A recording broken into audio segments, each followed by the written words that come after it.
A paz do Senhor, meus queridos irmãos. Quero externar aí o nosso carinho, o nosso abraço a todos vocês que estão sempre aí nos ouvindo. E queremos hoje trazer um tema interessante para nós pensarmos juntos, né? E eu gostaria hoje de falar sobre falha que casais não podem cometer. Quais são as falhas que podem prejudicar o relacionamento conjugal, o relacionamento familiar, né? Quais são as falhas que nós não devemos cometer no nosso relacionamento? A Bíblia Sagrada diz, em Provérbios capítulo 15, o verso 1, a Bíblia diz assim: a resposta branda desvia o furor, mas a palavra dura suscita a ira. Olha que interessante esse versículo para nós pensarmos, né? A palavra branda, ela desvia a ira, ela desvirtua a ira, mas a palavra dura, a palavra dita fora do tempo, ela produz a ira. Então, nesse ambiente familiar, nós precisamos tomar muito cuidado com as nossas palavras. E eu quero deixar aqui alguns erros que nós cometemos no nosso relacionamento, que pode prejudicar o nosso relacionamento conjugal e até familiar. Um dos primeiros erros que nós devemos não cometer no nosso relacionamento conjugal é não levar a sério os votos que nós fazemos no nosso casamento, o nosso pacto, né? Que prometemos nos amar, nos respeitar. Isso é muito importante, isso não pode ser quebrado. Nós prometemos ali no altar, né, diante de um sacerdote, do padre, do pastor, nós prometemos amar um ao outro, né, de maneira incondicional, de maneira que venhamos a compreender o outro, amar na doença, na perda, mas isso no dia a dia parece que isso vai se acabando, vai se fragmentando entre nós. Então nós precisamos pensar nisso. Cuidado com as suas palavras para você não desfazer esse pacto que você faz com a sua esposa, com o seu esposo no ato do casamento. Isso é muito importante. Lembrar que vocês se prometeram se amar, se respeitar. Então isso é muito importante. Um outro erro que nós cometemos no nosso casamento, no nosso relacionamento, é não permitir que a rotina venha a gerenciar a nossa vida.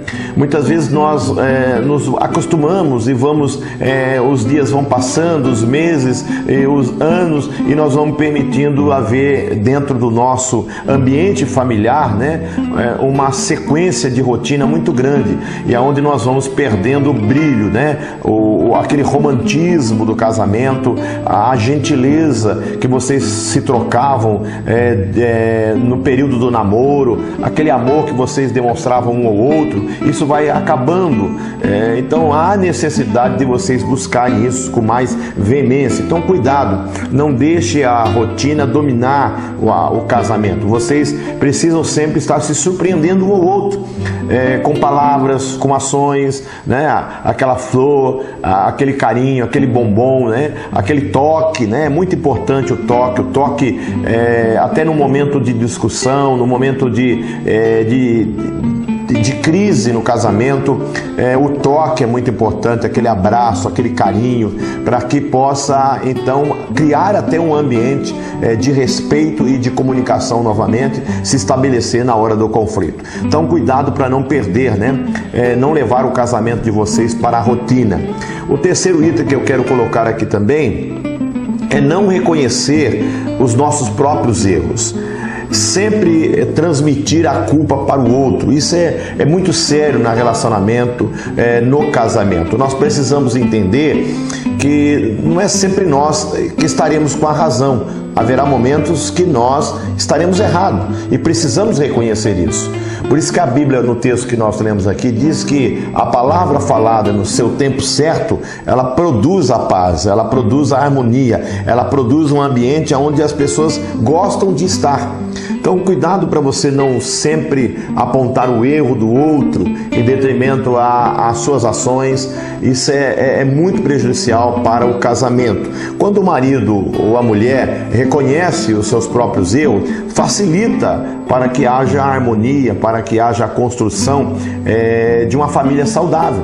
Então, quando nós cometemos esse erro, né, muito grave de não reconhecer os nossos próprios erros e jogamos sempre a culpa, né, no nosso cônjuge, isso pode levar o casamento ao fracasso.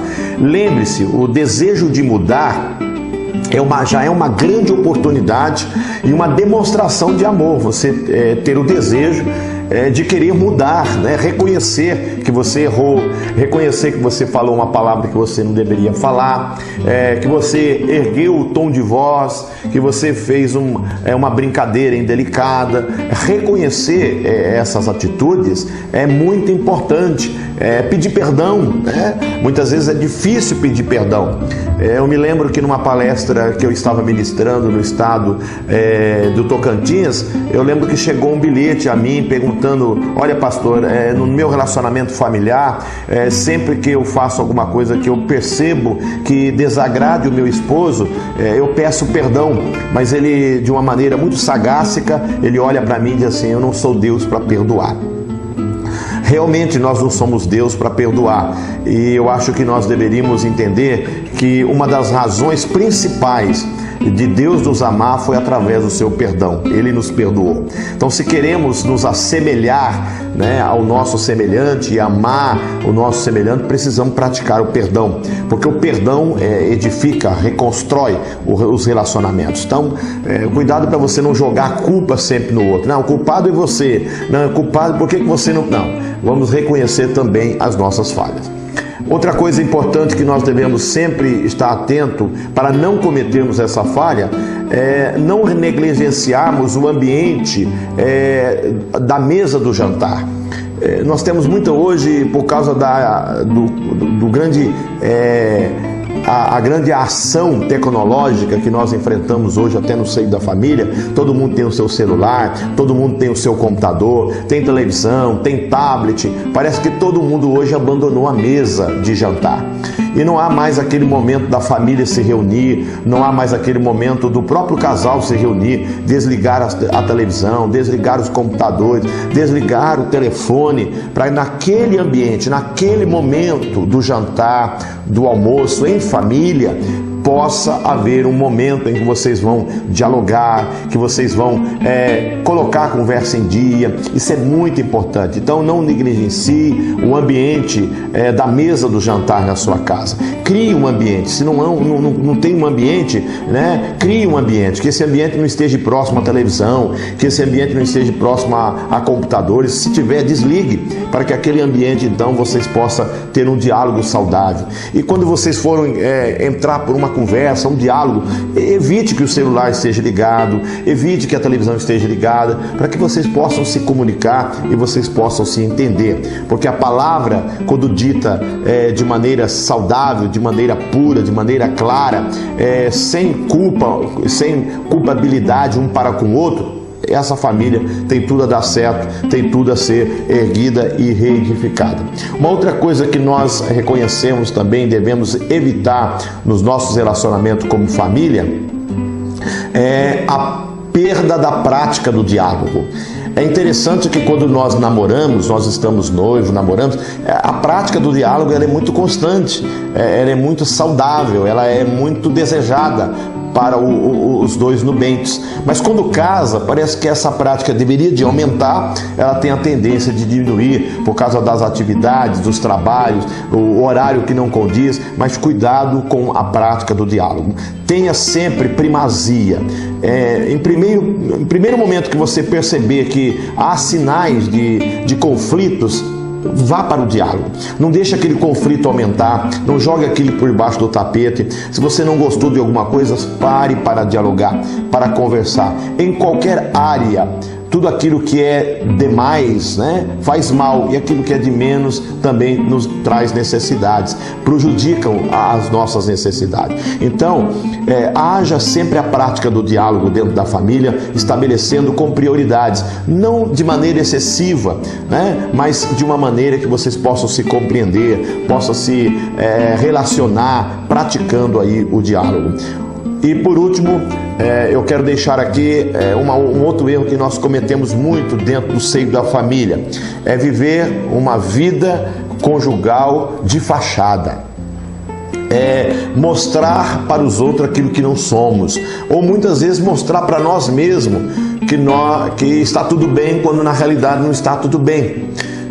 quando você não concorda com alguma coisa, mas você finge que concorda para agradar um ou outro. E essa ação, ela não tende a perpetuar, ela tende uma hora a explodir.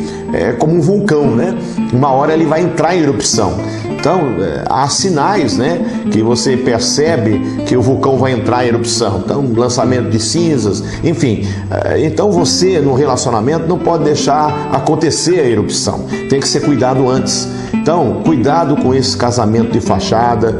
Se você percebe alguma coisa no seu relacionamento, vamos tratar isso. Vamos conversar, vamos dialogar, vamos reconhecer as nossas falhas, as nossas culpas e assim, então, tratar o relacionamento. E por último, é interessante também nós buscarmos alguém que pode nos orientar. É sempre muito importante, você não vai vencer sozinho. É necessário você buscar um conselheiro, buscar alguém para orientar. A Bíblia Sagrada diz em Provérbios que na multidão dos conselheiros vem a sabedoria. Muitas vezes você procure alguém, um casal com mais idade, um casal que você se espelha, que você sabe que também não vive de fachada, mas que realmente tem uma vida pautada nos princípios de uma família saudável. Procure aquele casal, busque orientação, converse, busque saber se são famílias confiáveis também, que você pode abrir o teu coração para que não gere mais conflitos, né, dentro do lar. E se fizer isso, compartilhe com o seu parceiro ou sua parceira, seu cônjuge, para que eles possam então saber também que você está compartilhando. Ou melhor ainda, compartilhe isso junto. Vá os dois juntos, procure o conselheiro, procure ajuda e Deus vai abençoar vocês. E devemos sempre lembrar o texto que lemos, né? Olha, a resposta branda, ela desvia a ira. Então procure sempre ter palavras saudáveis dentro do seu casamento, no seu relacionamento. Então que Deus possa abençoar vocês grandemente, que a paz do Senhor esteja sobre a sua casa, sobre a sua família. E lembre-se, nenhum sucesso compensa o fracasso da sua família. Que Deus abençoe todos em Cristo Jesus.